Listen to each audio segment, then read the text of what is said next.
আপনি দেখেন একটি রাজনৈতিক দল এই কিছুদিন আগে ঘোষণা দিয়ে তারা নির্বাচন এই কমিশন ঘেরাও করতে আসছিল, সেখানে দেখা গেল তাদের শতাধিক নেতাকর্মী আর 2 শতাধিক হলো মিডিয়ার কর্মী। আজকের মূল যে ইস্যু সেটি হলো ব্যালট পেপার ইস্যু, যেটি আমরা লক্ষ্য করলাম যে একটি বিশেষ রাজনৈতিক গোষ্ঠীর প্রভাব প্রতিপত্তির মাধ্যমে এই ধরনের কর্মকাণ্ড ঘটিয়েছে এবং যারা এখানে বসে আছে তাদের অবশ্যই প্রত্যক্ষ ইন্ধনে এবং প্রত্যক্ষ মদতে এই ঘটনাটি ঘটেছে।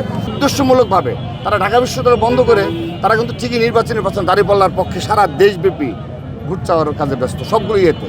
আর এই সময় তারা আমাদেরকে ব্যস্ত রাখতে চায়। ডাকসুতে নীলক্ষেতে ব্যালট পেপার ইস্যু সহ আর অনেকগুলো ইস্যু রয়েছে, মেকানিজমের অনেক ইস্যু রয়েছে, কোনো তাকে প্রতিক্রিয়া ব্যক্ত করে। কারণ আমরা চাই বাংলাদেশ স্থিতিশীল বাংলাদেশ, আমরা সেজন্যই কাজ করে যাচ্ছি।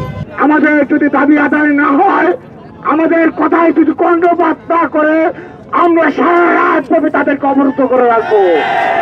একটি বিশেষ রাজনীতির গোষ্ঠী রয়েছে যারা ক্ষমতার পাওয়ার এক্সারসাইজ করেছে, তখন তাদের ঘনকুত জুট হয়নি, তাদের ইকুয়েশন মিলেনি। তারা কিন্তু ফাঁক ফুকর খুঁজে বেড়াচ্ছে যে কোন পক্ষে নির্বাচন থেকে বের হওয়া যায়। যদি কেউ ষড়যন্ত্র করে জাতীয় সংসদ নির্বাচন নস্যাৎ করতে চায়, আমরা তাদেরকে দাঁত ভাঙা জবাব দেবো ইনশাআল্লাহ।